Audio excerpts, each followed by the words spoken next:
All right, we are diving deep into the very architecture of morality. But listen, this isn't just some boring vocabulary lesson. We're talking about two completely different psychological operating systems for how we process failure. And trust me, getting a handle on the difference can have huge implications for how you see yourself and the world. So, let's get right to it. Picture this. You messed up. You did something wrong. We all do. When you think back on that moment of failure, what's the word that pops into your head? Is it a sin or is it a transgression? Because believe it or not, how you answer that one question can actually reveal the entire psychological framework you use to make sense of yourself. So here's how we're going to tackle this. It's a simple three-parter.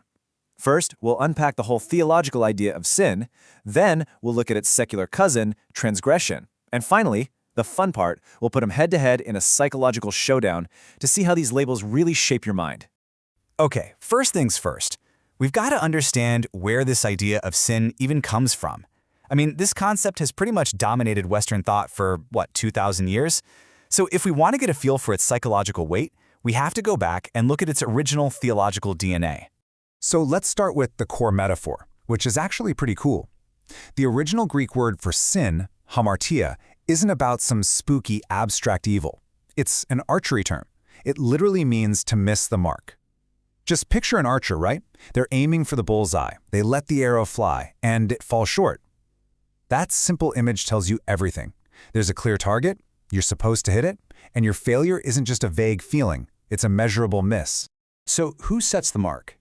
Theologically, sin is fundamentally relational. It's an offense against God himself.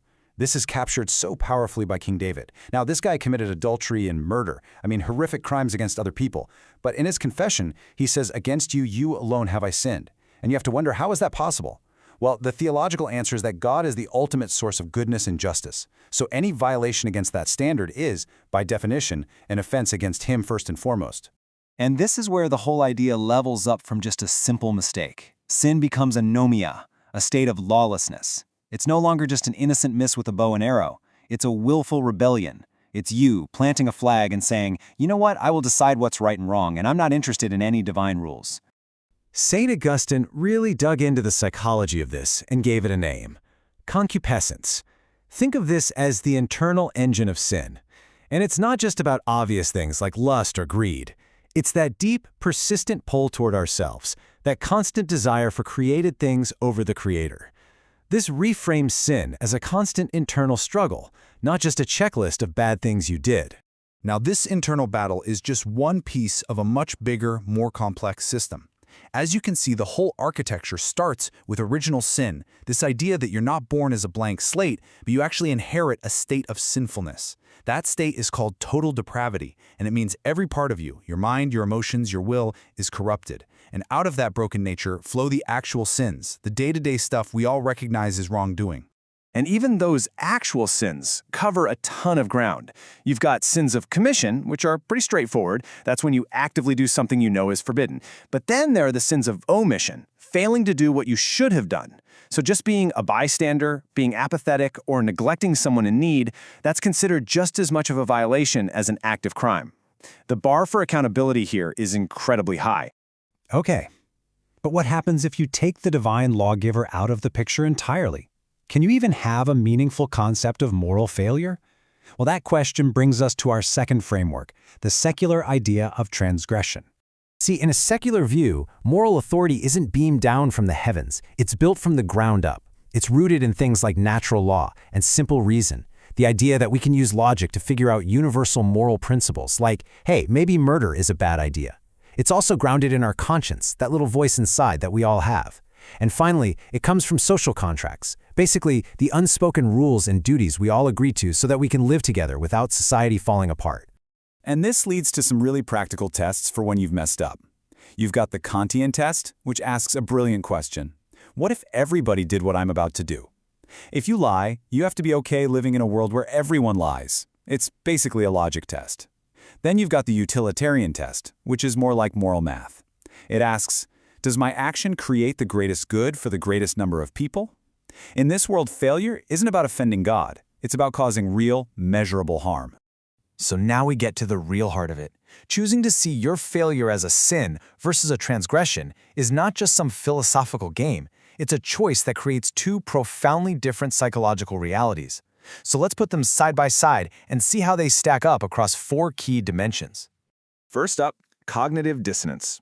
You know, that cringy, uncomfortable feeling you get when your actions don't line up with your beliefs? If you're operating in the sin model, that dissonance is constant. It's this huge, never-ending conflict between God's perfect standard and your own inherently flawed nature. It's an existential tension that, on your own, you can never, ever resolve. Now contrast that with transgression. Here, the dissonance is finite and manageable. It's the conflict between your ideal self and a specific action. Like, I believe in being kind, but I was just a jerk. That tension is contained. And, this is the key part, it's something you can actually fix through self-correction. And that leads us right into our second dimension, personal agency. Basically, how much control do you feel you have over your own moral choices? In a strong theological model of sin, your agency is seriously compromised. Remember total depravity? It means your will is broken. So moral failure isn't just possible, it's inevitable unless you get some divine help. Every failure just proves how powerless you are. But flip over to the transgression framework, and suddenly you have full agency. A moral failure is just a correctable error in judgment. It doesn't prove you're broken, it proves you have the power to learn and choose differently next time. Okay, dimension 3.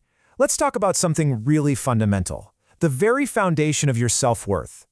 Within the sin model, your worth is extrinsic. It comes from outside of you. Your core identity is sinner, and every mistake you make just confirms this broken identity. Now, while that might sound harsh, for believers it creates a deep need for forgiveness and community. In the secular model, though, your worth is intrinsic. It comes from your own integrity. Your core identity is moral agent. So when you mess up, it's seen as an event, a mistake you made, not a label that defines who you are. The act was bad, but the actor isn't fundamentally bad. And that brings us to our final comparison. When you fail, who do you answer to? And more importantly, how do you actually make things right? In the sin framework, you're ultimately accountable to God. And making things right, that happens through divine grace and atonement, which wipes the slate clean. The moral debt gets paid in the spiritual realm. This can bring a huge sense of relief.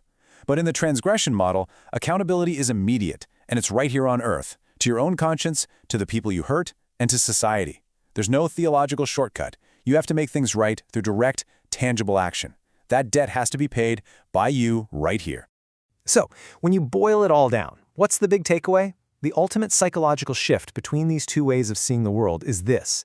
It's a move from seeing failure as an identity, I am a sinner, to seeing it as an event, I made an error. And that is a world of difference. If failure is just who you are, you're stuck. But if failure is something you did, you are empowered to act differently. And that leaves us with a final, really big question to chew on. If you take away the whole theological foundation, the divine lawgiver, the inherited guilt, all of it, does the concept of sin just become an illusion, a kind of psychological tool? And if you let it go, where do you, personally, ground your ultimate sense of right and wrong? Definitely something to think about.